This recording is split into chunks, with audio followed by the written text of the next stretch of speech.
Mysteries await just a page away. Ready to dive in? Welcome to The Book Reader, where stories unfold one enchanting page at a time. Subscribe now and unlock the magic.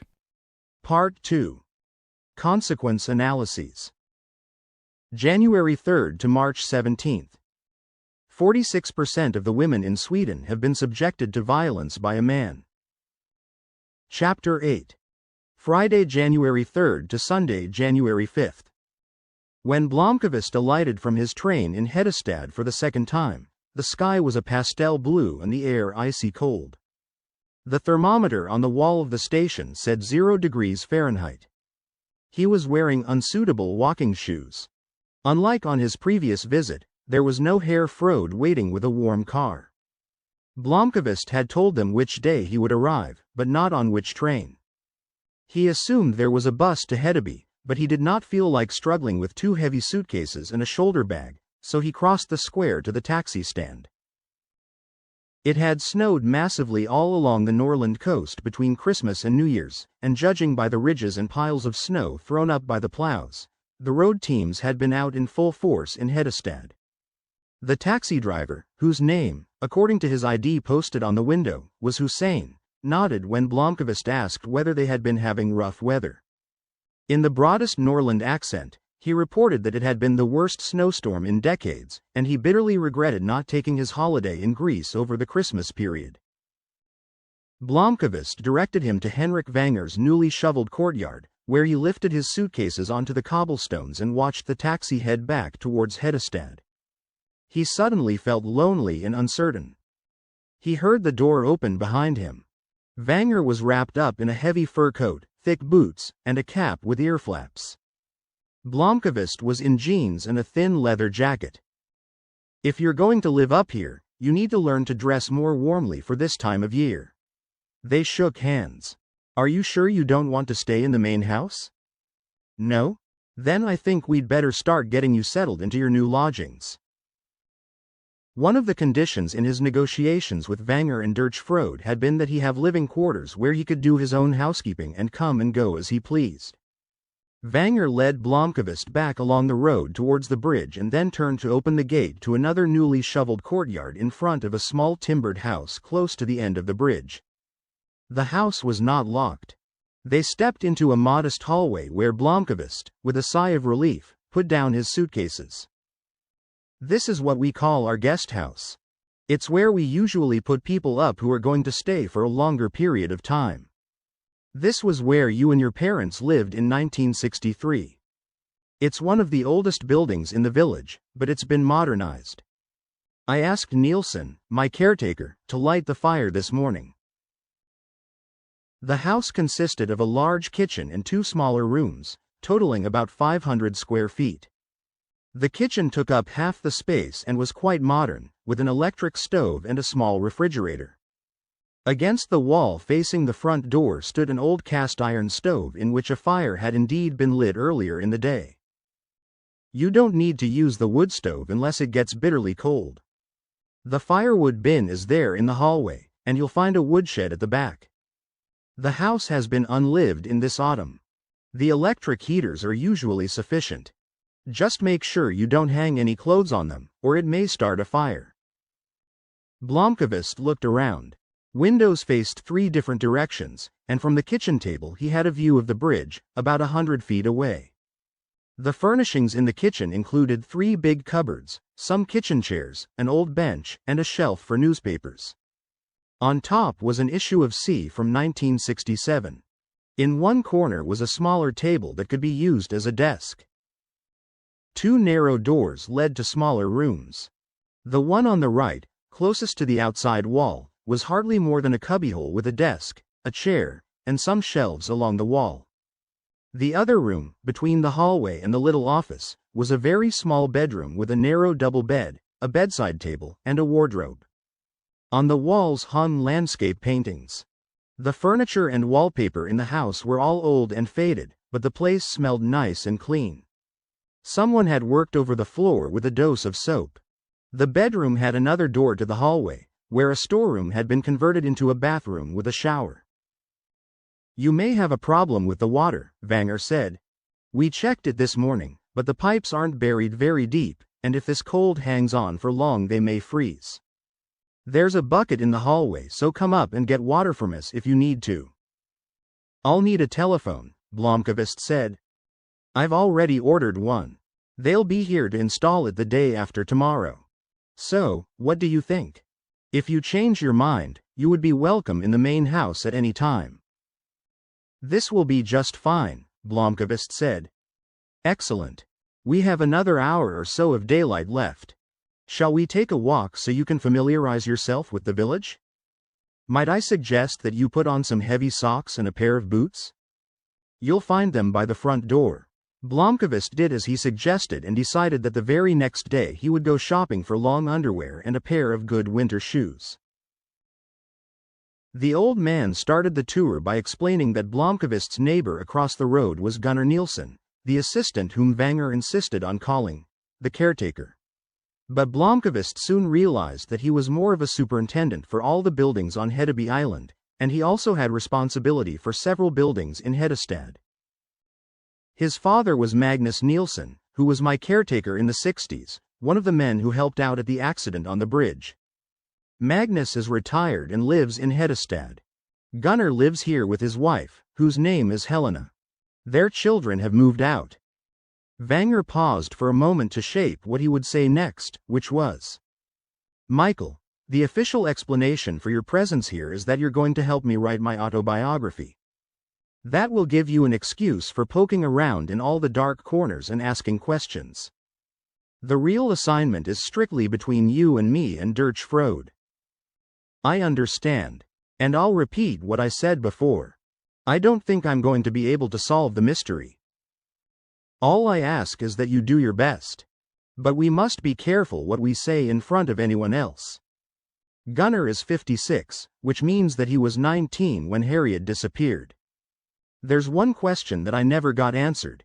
Harriet and Gunnar were good friends, and I think some sort of childish romance went on between them. He was pretty interested in her, at any rate. But on the day she disappeared, he was in Hedestad. He was one of those stranded on the mainland. Because of their relationship, he came under close scrutiny. It was quite unpleasant for him. He was with some friends all day, and he didn't get back here until evening. The police checked his alibi and it was airtight. I assume that you have a list of everyone who was on the island and what everybody was doing that day. That's correct. Shall we go on? They stopped at the crossroads on the hill, and Vanger pointed down towards the old fishing harbor, now used for small boats. All the land on Hedeby Island is owned by the Vanger family, or by me, to be more precise. The one exception is the farmland at Ostergarden and a few houses here in the village. The cabins down there at the fishing harbor are privately owned, but they're summer cottages and are mostly vacant during the winter. Except for that house farthest away, you can see smoke coming from the chimney. Blomkvist saw the smoke rising. He was frozen to the bone. It's a miserably drafty hovel that functions as living quarters year-round. That's where Eugen Norman lives. He's in his late 70s and is a painter of sorts. I think his work is kitsch, but he's rather well known as a landscape painter. You might call him the obligatory eccentric in the village. Vanger guided Blomkvist out towards the point, identifying one house after the other. The village consisted of 6 buildings on the west side of the road and 4 on the east. The first house, closest to Blomkvist's guest house and the Vanger estate, belonged to Henrik Vanger's brother Harold. It was a rectangular, 2-story stone building which at first glance seemed unoccupied. The curtains were drawn and the path to the front door had not been cleared. It was covered with 1.5 feet of snow. On second glance, they could see the footprints of someone who had trudged through the snow from the road up to the door. Harold is a recluse. He and I have never seen eye to eye. Apart from our disagreements over the firm, he's a shareholder. We've barely spoken to each other in nearly 60 years. He's 92 now, and the only one of my 4 brothers still alive. I'll tell you the details later, but he trained to be a doctor and spent most of his professional life in Uppsala. He moved back to Hedeby when he turned 70. You don't care much for each other, and yet you're neighbors. I find him detestable, and I would have rather he'd stayed in Uppsala, but he owns this house. Do I sound like a scoundrel? You sound like someone who doesn't much like his brother. I spent the first 25 years of my life apologizing for people like Harold because we're family. Then I discovered that being related is no guarantee of love, and I had few reasons to defend Harold. The next house belonged to Isabella, Harriet Vanger's mother. She'll be 75 this year, and she's still as stylish and vain as ever. She's also the only one in the village who talks to Harold, and occasionally visits him, but they don't have much in common. How was her relationship with Harriet? Good question. The women have to be included among the suspects. I told you that she mostly left the children to their own devices. I can't be sure, but I think her heart was in the right place. She just wasn't capable of taking responsibility. She and Harriet were never close, but they weren't enemies either. Isabella can be tough, but sometimes she's not all there. You'll see what I mean when you meet her. Isabella's neighbor was Cecilia Vanger, the daughter of Harold. She was married once and lived in Hedestad, but she and her husband separated some 20 years ago. I own the house and offered to let her move in. She is a teacher, and in many ways she's the direct opposite of her father. I might add that she and her father speak to each other only when necessary. How old is she? Born in 1946. So she was 20 when Harriet disappeared. And yes, she was one of the guests on the island that day. Cecilia may seem flighty, but in fact she's shrewder than most. Don't underestimate her. If anyone's going to ferret out what you're up to, she's the one. I might add that she's one of my relatives for whom I have the highest regard. Does that mean that you don't suspect her? I wouldn't say that. I want you to ponder the matter without any constraints, regardless of what I think or believe. The house closest to Cecilia's was also owned by Henrik Vanger, but it was leased to an elderly couple formerly part of the management team of the Vanger companies. They had moved to Hedeby Island in the 80s, so they had nothing to do with Harriet's disappearance. The next house was owned by Birger Vanger, Cecilia's brother. The house had been empty for many years since Birger moved to a modern house in Hedestad. Most of the buildings lining the road were solid stone structures from the early 20th century. The last house was of a different type, a modern, architect-designed home built of white brick with black window frames. It was in a beautiful situation, and Blomkvist could see that the view from the top floor must be magnificent, facing the sea to the east and Hedestad to the north. This is where Martin lives, Harriet's brother and the Vanger Corporation CEO. The parsonage used to be here, but that building was destroyed by a fire in the 70s, and Martin built this house in 1978 when he took over as CEO. In the last building on the east side of the road lived Gerda Vanger, widow of Henrik's brother Gregor, and her son, Alexander. Gerda is sickly. She suffers from rheumatism. Alexander owns a small share of the Vanger Corporation, but he runs a number of his own businesses, including restaurants. He usually spends a few months each year in Barbados, where he has invested a considerable sum in the tourist trade. Between Gerda's and Henrik's houses was a plot of land with two smaller, empty buildings. They were used as guest houses for family members. On the other side of Henrik's house stood a private dwelling where another retired employee lived with his wife, but it was empty in the winter when the couple repaired to Spain. They returned to the crossroads, and with that the tour was over. Dusk was beginning to fall. Blomkvist took the initiative. Henrik, I'll do what I've been hired to do.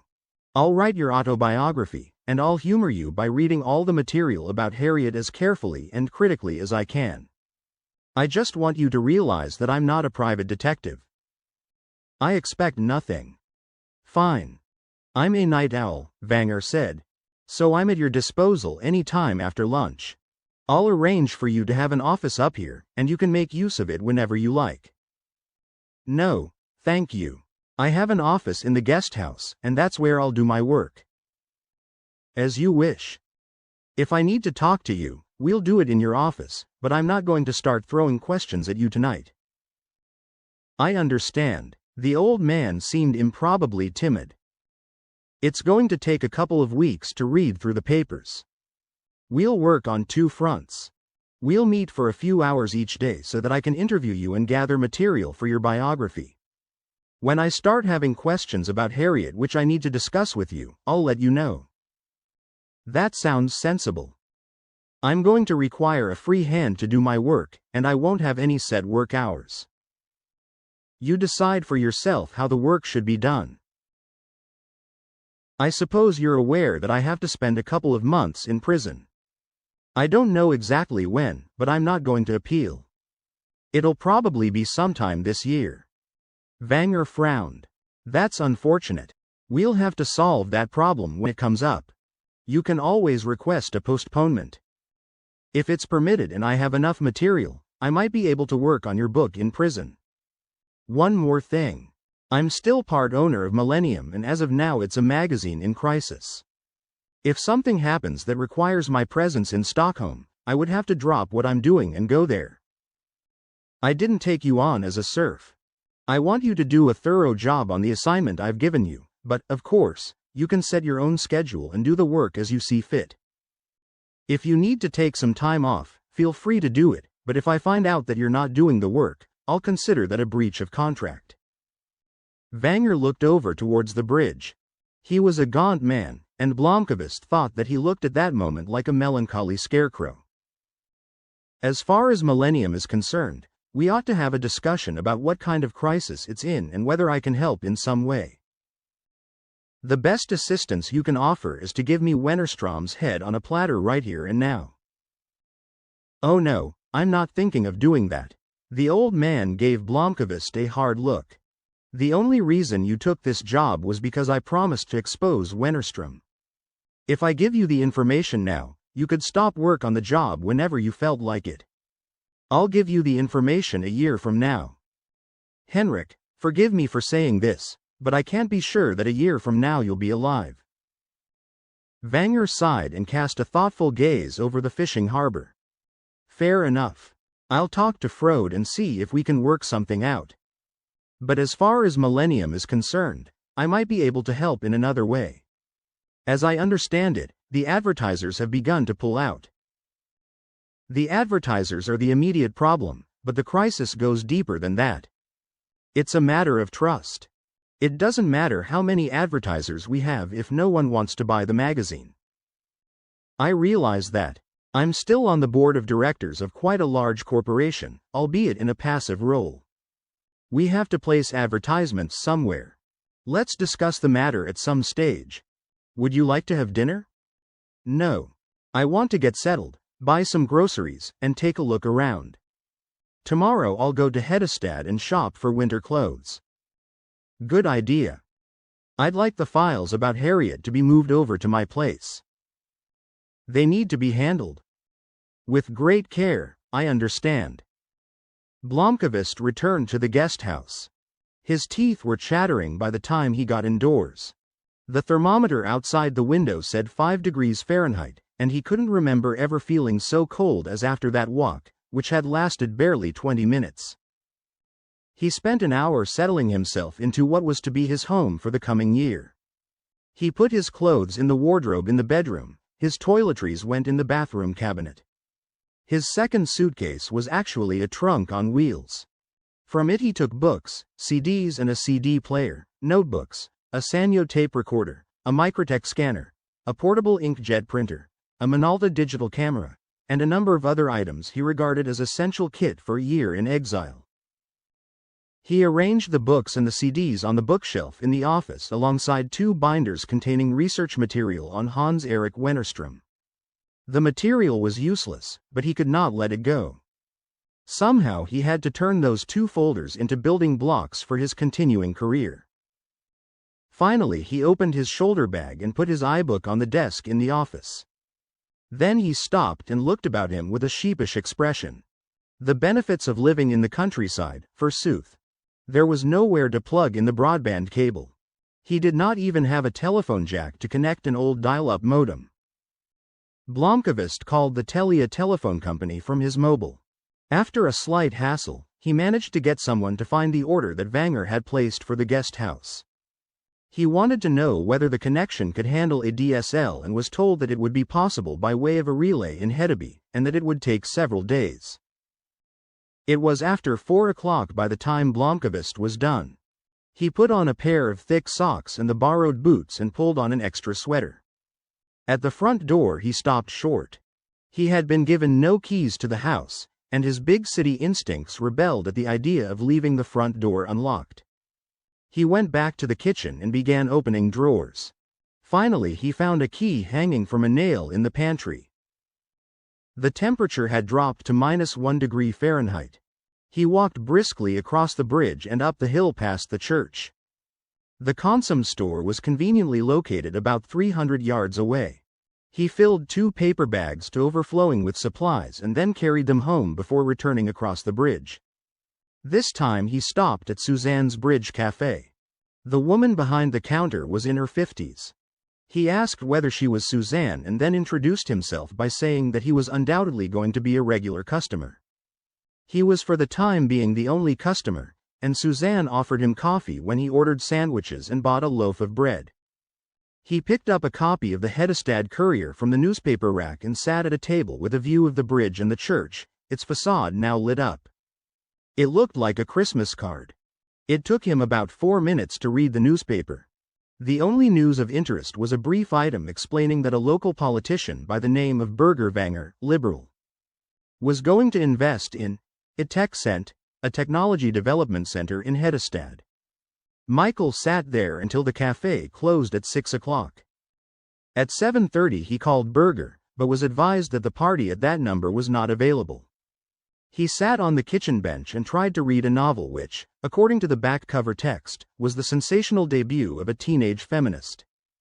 The novel was about the author's attempt to get a handle on her sex life during a trip to Paris, and Blomkvist wondered whether he could be called a feminist if he wrote a novel about his own sex life in the voice of a high school student. Probably not. He had bought the book because the publisher had hailed the first-time novelist as a new Carina Rydberg. He quickly ascertained that this was not the case in either style or content. He put the book aside for a while and instead read a Hopalong Cassidy story in an issue of Record Magazinet from the mid-50s. Every half-hour he heard the curt, muted clang of the church bell. Lights were visible in the windows at the home of the caretaker across the road, but Blomkvist could not see anyone inside the house. Harold Vanger's house was dark. Around 9 o'clock a car drove across the bridge and disappeared towards the point. At midnight the lights on the facade of the church were turned off. That was apparently the full extent of the entertainment in Hedeby on a Friday night in early January. It was eerily quiet. He tried again to call Birger and got her voicemail, asking him to leave his name and a message. He did so and then turned off the light and went to bed. The last thing he thought about before he fell asleep was that he was going to run a high risk of going stir-crazy in Hedeby. It was strange to awake to utter silence. Blomkvist passed from deep sleep to total alertness in a fraction of a second, and then lay still, listening. It was cold in the room. He turned his head and looked at his wristwatch on a stool next to the bed. It was 7:08. He had never been much of a morning person, and it used to be hard for him to wake up without having at least 2 alarm clocks. Today he had woken all by himself, and he even felt rested. He put some water on for coffee before getting into the shower. He was suddenly amused at his situation. Kalle Blomkvist, on a research trip in the back of Beyond. The shower head changed from scalding to ice cold at the slightest touch. There was no morning paper on the kitchen table. The butter was frozen. There was no cheese slicer in the drawer of kitchen utensils. It was still pitch dark outside. The thermometer showed 6 below zero.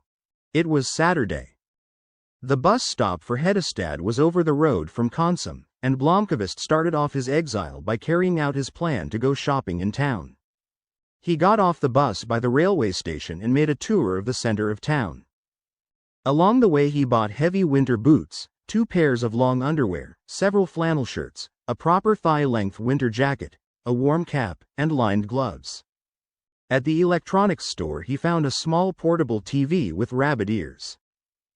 The sales clerk assured him that he would at least be able to get SVT, the state TV channel, out at Hedeby, and Blomkvist promised to ask for his money back if that turned out not to be the case. He stopped at the library to get himself a card and borrowed 2 Mysteries by Elizabeth George. He bought pens and notebooks. He also bought a rucksack for carrying his new possessions. Finally, he bought a pack of cigarettes. He had stopped smoking 10 years ago, but occasionally he would have a relapse. He stuck the pack in his jacket pocket without opening it. His last stop was the optician's, and there he bought contact lens solution and ordered new lenses. By 2 o'clock he was back in Hedeby, and he was just removing the price tags from his new clothes when he heard the front door open. A blonde woman, perhaps in her 50s, knocked on the open kitchen door as she stepped across the threshold. She was carrying a sponge cake on a platter. "Hello. I just wanted to come over to introduce myself. My name is Helena Nielsen, and I live across the road.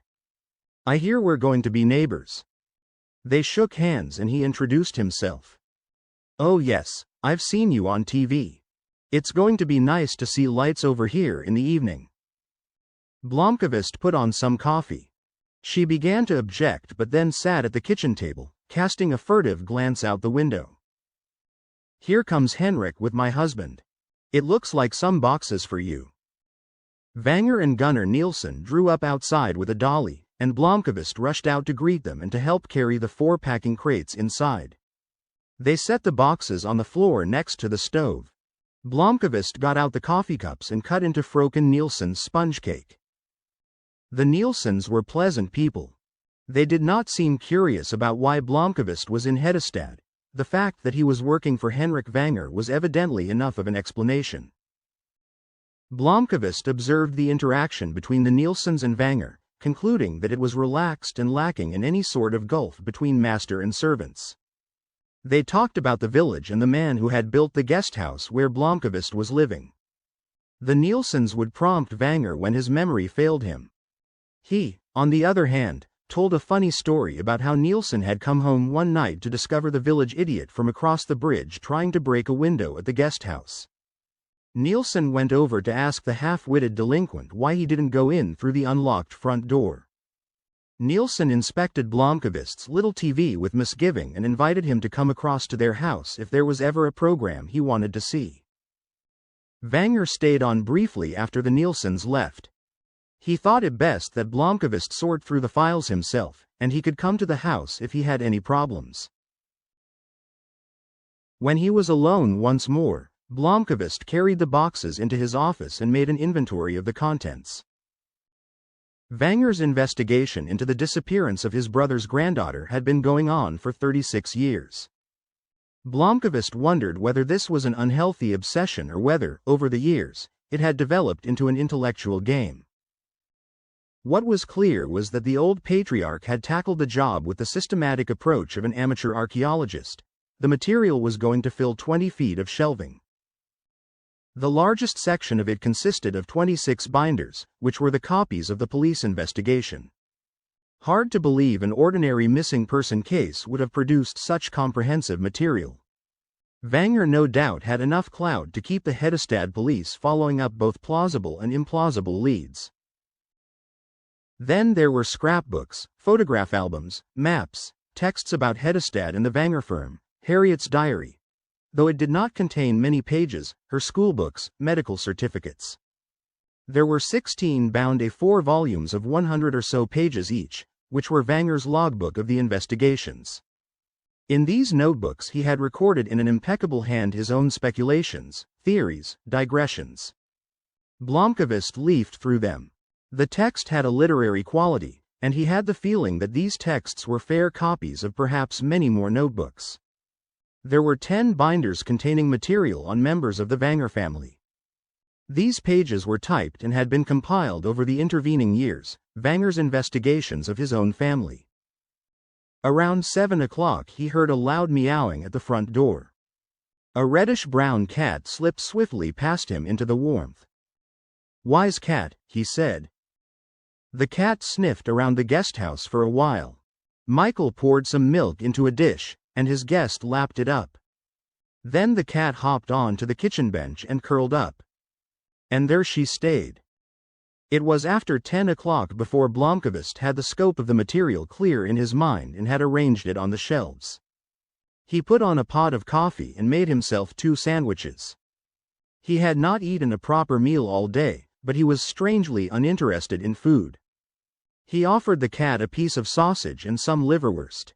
After drinking his coffee, he took the cigarettes out of his jacket pocket and opened the pack. He checked his mobile. Berger had not called. He tried her once more. Again only her voicemail. One of the first steps Blomkvist had taken was to scan in the map of Hedeby Island that he had borrowed from Vanger. While all the names were still fresh in his mind, he wrote down who lived in each house. The Vanger clan consisted of such an extensive cast that it would take time to learn who was who. Just before midnight he put on warm clothes and his new shoes and walked across the bridge. He turned off the road and along the sound below the church. Ice had formed on the sound and inside the old harbor, but farther out he could see a darker belt of open water. As he stood there, the lights on the facade of the church went out, and it was dark all around him. It was icy cold and stars filled the sky. All of a sudden Blomkvist felt depressed. He could not for the life of him understand how he had allowed Vanger to talk him into taking on this assignment. Berger was right. He should be in Stockholm, in bed with her, for instance, and planning his campaigns against Wennerström. But he felt apathetic about that too, and he didn't even have the faintest idea how to begin planning a counter-strategy. Had it been daylight, he would have walked straight to Vanger's house, cancelled his contract, and gone home. But from the rise beside the church he could make out all the houses on the island side. Harold Vanger's house was dark, but there were lights on in Cecilia's home, as well as in Martin's villa out by the point and in the house that was leased. In the small boat harbor there were lights on in the drafty cabin of the artist and little clouds of sparks were rising from his chimney. There were also lights on in the top floor of the cafe, and Blomkvist wondered whether Suzanne lived there, and if so, whether she was alone. On Sunday morning he awoke in panic at the incredible din that filled the guest house. It took him a second to get his bearings and realize that it was the church bells summoning parishioners to morning service. It was nearly 11 o'clock. He stayed in bed until he heard an urgent meowing in the doorway and got up to let out the cat. By noon he had showered and eaten breakfast. He went resolutely into his office and took down the first binder from the police investigation. Then he hesitated. From the gable window he could see Suzanne's Bridge Cafe. He stuffed the binder into his shoulder bag and put on his outdoor clothes. When he reached the cafe, he found it brimming with customers, and there he had the answer to a question that had been in the back of his mind. How could a cafe survive in a backwater like Hedeby? Suzanne specialized in churchgoers and presumably did coffee and cakes for funerals and other functions. He took a walk instead. Konsum was closed on Sundays, and he continued a few hundred yards towards Hedestad, where he bought newspapers at a petrol station. He spent an hour walking around Hedeby, familiarizing himself with the town before the bridge. The area closest to the church and past Konsum was the center, with older buildings, 2-story stone structures which Blomkvist guessed had been built in the 1910s or 20s and which formed a short main street. North of the road into town were well-kept apartment buildings for families with children. Along the water and to the south of the church were mostly single-family homes. Hedeby looked to be a relatively well-to-do area for Hedestad's decision-makers and civil servants. When he returned to the bridge, the assault on the cafe had ebbed, but Suzanne was still clearing dishes from the tables. "The Sunday rush?" he said in greeting. She nodded as she tucked a lock of hair behind one ear. "Hi, Mikael. So you remember my name." "Hard to forget," she said. "I followed your trial on TV." "They have to fill up the news with something," he muttered, and drifted over to the corner table with a view of the bridge. When he met Suzanne's eyes, she smiled. At 3 o'clock Suzanne announced that she was closing the cafe for the day. After the church rush, only a few customers had come and gone. Blomkvist had read more than a fifth of the first binder of the police investigation. He stuck his notebook into his bag and walked briskly home across the bridge. The cat was waiting on the steps. He looked around, wondering whose cat it was. He let it inside all the same, since the cat was at least some sort of company. He made one more vain attempt to reach Berger.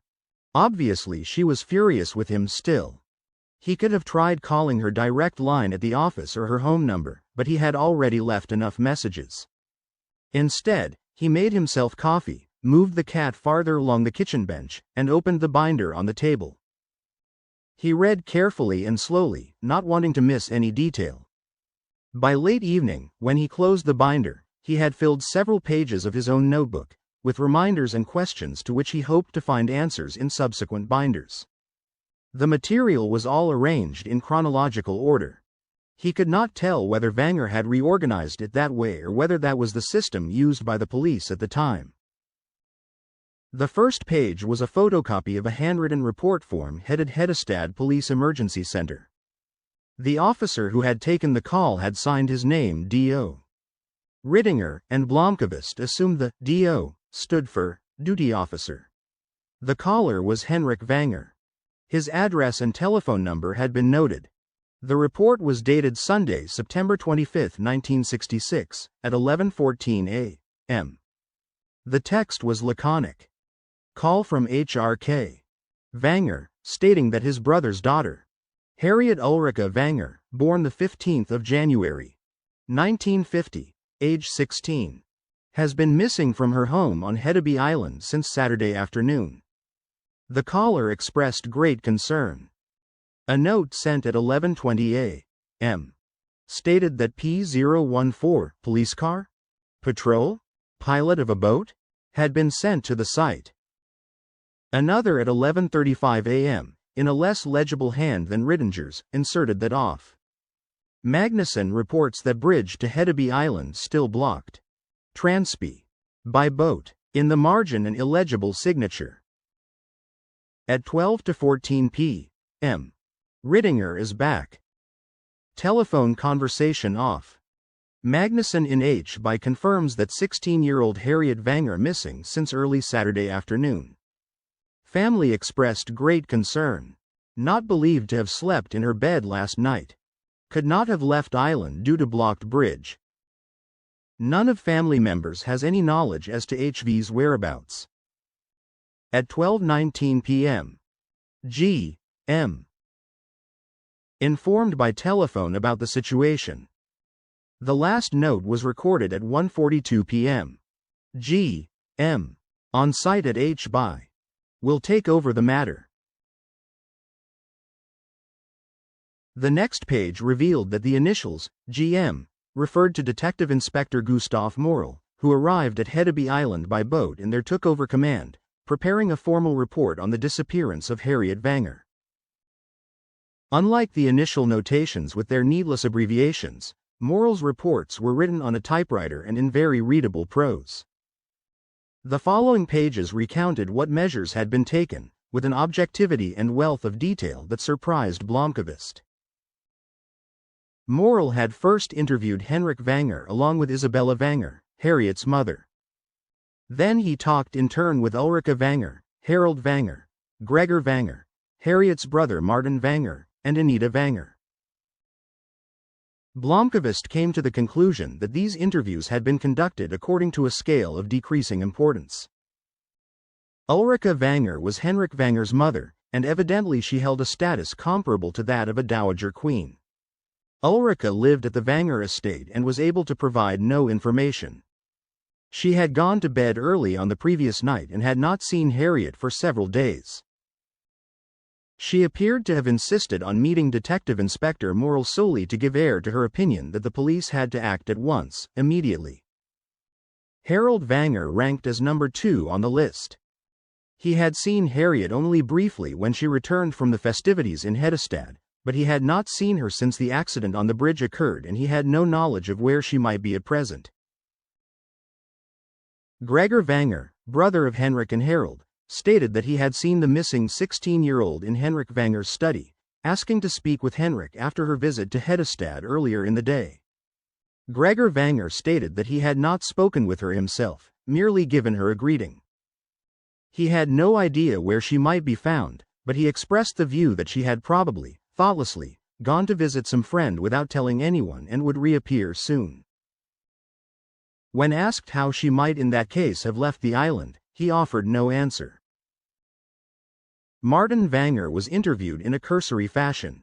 He was in his final year at the preparatory school in Uppsala, where he lived in the home of Harold Vanger.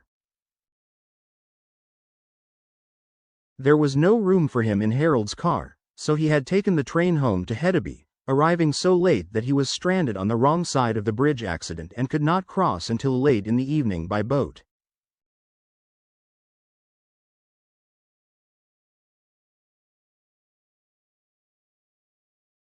He was interviewed in the hope that his sister might have confided in him and perhaps given him some clue if she was thinking of running away.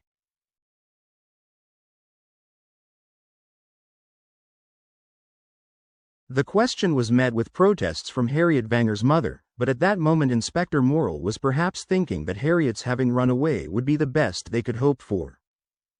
But Martin had not spoken with his sister since the summer holiday and had no information of value. Anita Vanger, daughter of Harold Vanger, was erroneously listed as Harriet's first cousin. She was in her first year at the university in Stockholm and had spent the summer in Hedeby. She was almost the same age as Harriet and they had become close friends. She stated that she had arrived at the island with her father on Saturday and was looking forward to seeing Harriet, but she had not had the opportunity to find her. Anita stated that she felt uneasy, and that it was not like Harriet to go off without telling the family. Henrik and Isabella Vanger confirmed that this was the case. While Inspector Morrill was interviewing family members, he had told Magnusson and Bergman, Patrol 014, to organize the first search party while there was still daylight. The bridge was still closed to traffic, so it was difficult to call in reinforcements. The group consisted of about 30 available individuals, men and women of varying ages. The areas they searched that afternoon included the unoccupied houses at the fishing harbor, the shoreline at the point and along the sound, the section of woods closest to the village, and the hill called Soderberget behind the fishing harbor. The latter was searched because someone had put forward the theory that Harriet might have gone up there to get a good view of the scene on the bridge. Patrols were also sent out to Ostergarden and to Gottfried's cabin on the other side of the island, which Harriet occasionally visited. But the search was fruitless. It was not called off until long after dark fell, at 10 o'clock at night. The temperature overnight dropped to freezing. During the afternoon, Inspector Morrill set up his headquarters in a drawing room that Henrik Vanger had put at his disposal on the ground floor of the Vanger estate office. He had undertaken a number of measures. In the company of Isabella Vanger, he had examined Harriet's room and tried to ascertain whether anything was missing. Clothes, a suitcase, or the like, which would indicate that Harriet had run away from home. Isabella, a note implied, had not been helpful and did not seem to be familiar with her daughter's wardrobe. She often wore jeans, but they all look the same, don't they? Harriet's purse was on her desk. It contained ID, a wallet holding 9 kroner and 50 öre, a comb, a mirror, and a handkerchief. After the inspection, Harriet's room was locked. Morrill had summoned more people to be interviewed, family members and employees. All the interviews were meticulously reported. When the participants in the first search party began returning with disheartening reports, the inspector decided that a more systematic search had to be made. That evening and night, reinforcements were called in. Morrill contacted, among others, the chairman of Hedestad's Orienteering Club and appealed for help in summoning volunteers for the search party. By midnight he was told that 53 members, mostly from the junior division, would be at the Vanger estate at 7 o'clock the next morning. Henrik Vanger called in part of the morning shift, numbering 50 men, from the paper mill. He also arranged for food and drink for them all. Blomkvist could vividly imagine the scenes played out at the Vanger estate during those days. The accident on the bridge had certainly contributed to the confusion during the first hours, by making it difficult to bring in reinforcements, and also because people somehow thought that these two dramatic events happening at the same place and close to the same time must in some way have been connected.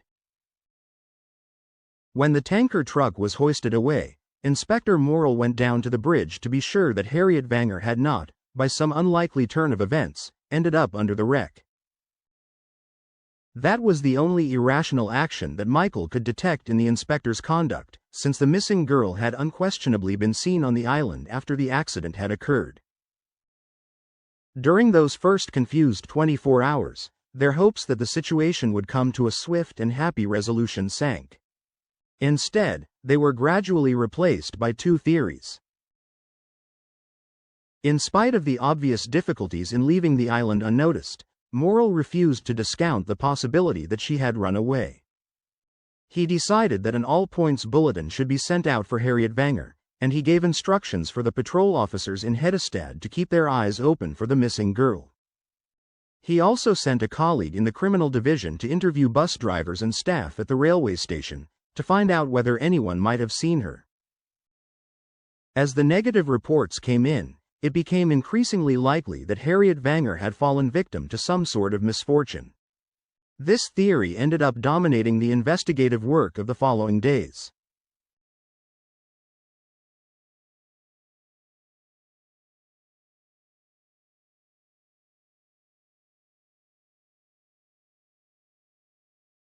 The big search party 2 days after her disappearance was apparently, as far as Blomkvist could tell, carried out effectively. Police and firefighters who had experience with similar operations had organized the search.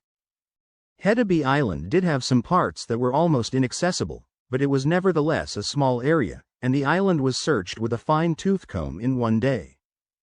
A police boat and 2 volunteer Peterson boats did what they could to search the waters around the island. On the following day, the search was continued with decreased manpower. Patrols were sent out to make a second sweep of the particularly rugged terrain, as well as an area known as the Fortress, a now abandoned bunker system that was built during the Second World War. That day they also searched cubbyholes, wells, vegetable cellars, outhouses, and attics in the village. A certain frustration could be read in the official notes when the search was called off on the 3rd day after the girl's disappearance. Morrill was, of course, not yet aware of it, but at that moment he had actually reached as far in the investigation as he would ever get. He was puzzled and struggled to identify the natural next step or any place where the search ought to be pursued. Harriet Vanger seemed to have dissolved into thin air, and Henrik Vanger's years of torment had begun. And that marks the end of the current chapter. Thank you for listening to The Book Reader. Stay tuned for the next episode tomorrow. Please subscribe for updates.